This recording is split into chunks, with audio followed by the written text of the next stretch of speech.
नमस्कार साथियों, स्वागत है आपका अपने YouTube चैनल स्टडी विथ आनंद में।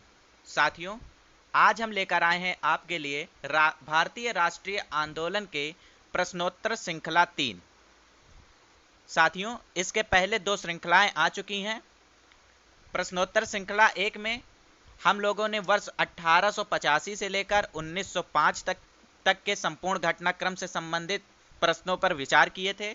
श्रृंखला 2 में वर्ष 1905 से लेकर 1912 ईस्वी तक के संपूर्ण घटनाक्रम से संबंधित प्रश्नोत्तरों पर विचार किए थे और यह है प्रश्नोत्तर श्रृंखला 3। इसके अंतर्गत हम लोग वर्ष 1912 से लेकर वर्ष 1918 तक के संपूर्ण घटनाक्रम पर विचार करेंगे। उससे संबंधित जो भी प्रश्न हैं जो आगामी परीक्षाओं में पूछे जा सकते हैं, उन प्रश्नों को यहाँ संकलित किया गया है। तो आप लोग बने रहिए मेरे YouTube चैनल पर। साथियों, अगर वीडियो आप लोगों को पसंद आए तो वीडियो को लाइक ज़रूर करिएगा। इससे मेरा मनोबल भी बढ़ता है और मैं कोशिश करता हूं कि आप लोगों के लिए और भी अच्छे प्रश्नों का संकलन लेकर आऊं। और जो लोग अभी तक चैनल को सब्सक्राइब ना किए हों, वो प्लीज़ चैनल को सब्सक्राइब कर लें और बेल आइकन को प्रेस कर लें। तो शुरू करते हैं आज के पहले प्रश्न से। पहला प्रश्न है, अमेरिका और कनाडा में बसे भारतीय क्रांतिकारियों ने किस वर्ष गदर पार्टी की स्थापना की थी? ऑप्शन ए वर्ष 1912 में, ऑप्शन बी वर्ष 1913 में, ऑप्शन सी वर्ष 1915 में अथवा ऑप्शन डी वर्ष 1917 में। तो साथियों, गदर पार्टी की स्थापना वर्ष 1913 में हुई थी। तो इस तरह इसका ऑप्शन बी सही होगा, वर्ष 1913। अगला प्रश्न है, किस साप्ताहिक पत्र के शीर्ष पर लिखा होता था अंग्रेजी राज का दुश्मन? Option A Commonwealth, option B Indian, option C Ghadar अथवा option D the Indian opinion. साथियों, गदर साप्ताहिक पत्र के शीर्ष पर लिखा होता था अंग्रेजी राज का दुश्मन, इसलिए इसका ऑप्शन सी सही है, गदर। अगले प्रश्न की ओर चलते हैं। तीसरा प्रश्न है, प्रथम विश्व युद्ध की शुरुआत किस वर्ष हुई? ऑप्शन ए वर्ष 1913 में, ऑप्शन बी वर्ष 1914 में, ऑप्शन सी वर्ष 1916 में अथवा ऑप्शन डी वर्ष 1918 में। तो साथियों, प्रथम विश्व युद्ध की शुरुआत वर्ष 1914 में हुई थी। अगला प्रश्न है, महात्मा गांधी अपने दक्षिण भारत के लंबे प्रवास के बाद अंततः किस वर्ष भारत आए?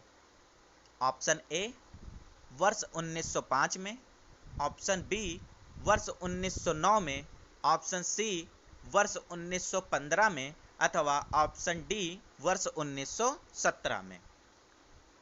तो साथियों, महात्मा गांधी जी अपने दक्षिण भारत के लंबे प्रवास के बाद अंततः वर्ष 1915 में भारत आए थे।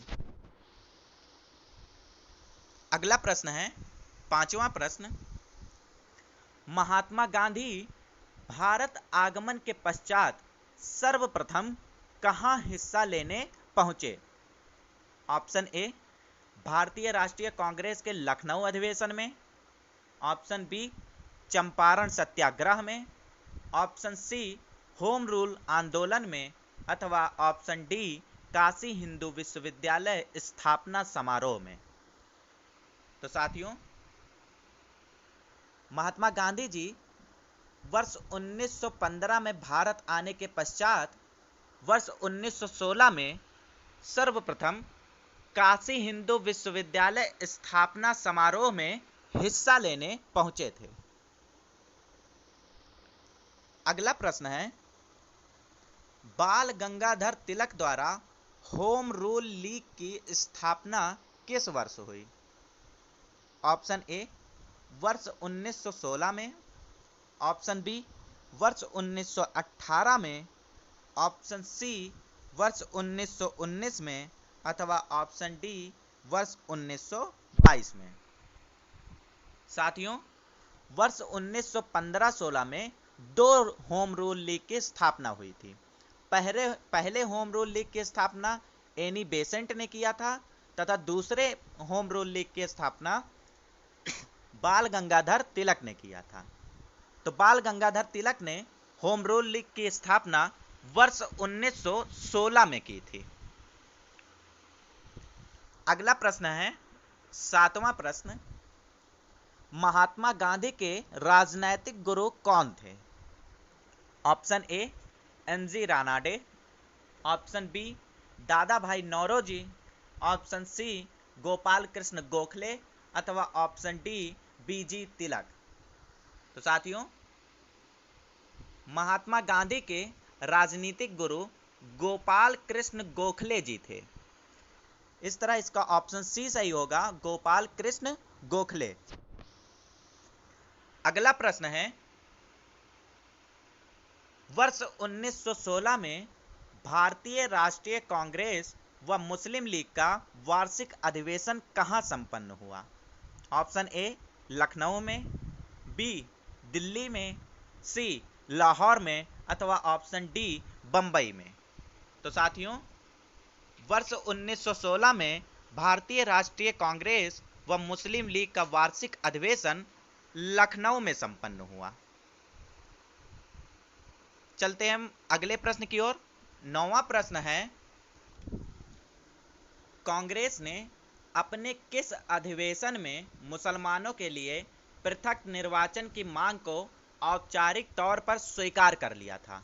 ऑप्शन ए कलकत्ता अधिवेशन में, ऑप्शन बी बंबई अधिवेशन में, ऑप्शन सी लाहौर अधिवेशन में, अथवा ऑप्शन डी लखनऊ अधिवेशन में। तो साथियों, कांग्रेस ने अपने लखनऊ अधिवेशन में मुसलमानों के लिए पृथक निर्वाचन की मांग को औपचारिक तौर पर स्वीकार कर लिया था। अगला प्रश्न है, वर्ष 1916 ईस्वी के कांग्रेस के लखनऊ अधिवेशन की अध्यक्षता किसने की थी? Option A B G. Tilak, option B Dadabhai Naoroji, option C M G. Ranade, अथवा ऑप्शन डी अंबिका चरण मजूमदार। तो साथियों, वर्ष 1916 ईस्वी के कांग्रेस के लखनऊ अधिवेशन की अध्यक्षता अंबिका चरण मजूमदार ने की थी। इसलिए इसका ऑप्शन डी सही हो जाएगा, अंबिका चरण मजूमदार। अगले प्रश्न की ओर चलते हैं। 11वां प्रश्न है, चंपारण सत्याग्रह किस वर्ष हुआ? ऑप्शन ए 1915 में, ऑप्शन बी 1917 में, ऑप्शन सी 1918 में, अथवा ऑप्शन डी 1919 में। साथियों, चंपारण सत्याग्रह वर्ष 1917 में हुआ। अगला प्रश्न है, निम्नलिखित में से किसने महात्मा गांधी के चंपारण सत्याग्रह का विरोध किया था? Option A MG. रंगा ने, ऑप्शन बी ए.सी. मजूमदार ने, ऑप्शन सी आर.एन. टैगोर ने, अथवा ऑप्शन डी जे.बी. कृपलानी ने। तो साथियों, एम.जी. रंगा ने महात्मा गांधी के चंपारण सत्याग्रह का विरोध किया था। इस तरह इसका ऑप्शन ए सही होगा, एम.जी. रंगा। अगला प्रश्न है, अहमदाबाद मिल मजदूर आंदोलन किस वर्ष हुआ? ऑप्शन ए वर्ष 1885 में, ऑप्शन बी वर्ष 1907 में, ऑप्शन सी वर्ष 1918 में, अथवा ऑप्शन डी वर्ष 1921 में। तो साथियों, अहमदाबाद मिल मजदूर आंदोलन वर्ष 1918 में हुआ था। अगला प्रश्न है, 14वां प्रश्न है, गुजरात का प्रसिद्ध खेड़ा आंदोलन किस वर्ष हुआ? ऑप्शन ए वर्ष 1913 में, ऑप्शन बी वर्ष 1915 में, ऑप्शन सी वर्ष 1917 में, अथवा ऑप्शन डी वर्ष 1918 में। तो साथियों, गुजरात का प्रसिद्ध खेड़ा आंदोलन वर्ष 1918 में हुआ। तो हम चलते हैं आज के अगले और अंतिम प्रश्न की ओर। आज का अंतिम प्रश्न है, यूपी किसान सभा की स्थापना कब हुई? वर्ष 1913 में, 1918 में, 1923 में, अथवा वर्ष 1929 में। तो साथियों, यूपी किसान सभा की स्थापना भी वर्ष 1918 में ही हुई थी। इस तरह इस प्रश्न का उत्तर बी सही हो जाएगा, वर्ष 1918। तो साथियों, आज का यह श्रृंखला 3 आपको कैसा लगा? आप कमेंट बॉक्स में कमेंट करके ज़रूर बताइएगा। और जिन साथियों ने अभी तक चैनल को सब्सक्राइब ना किया हो, प्लीज़ वो चैनल को सब्सक्राइब कर लें और इसको अधिक से अधिक लोगों को शेयर करें, ताकि अधिक से अधिक लोग इस वीडियो के द्वारा लाभान्वित हो सकें और इससे मेरा भी मनोबल बढ़ सके। तो बहुत बहुत शुक्रिया। जय हिंद, जय भारत।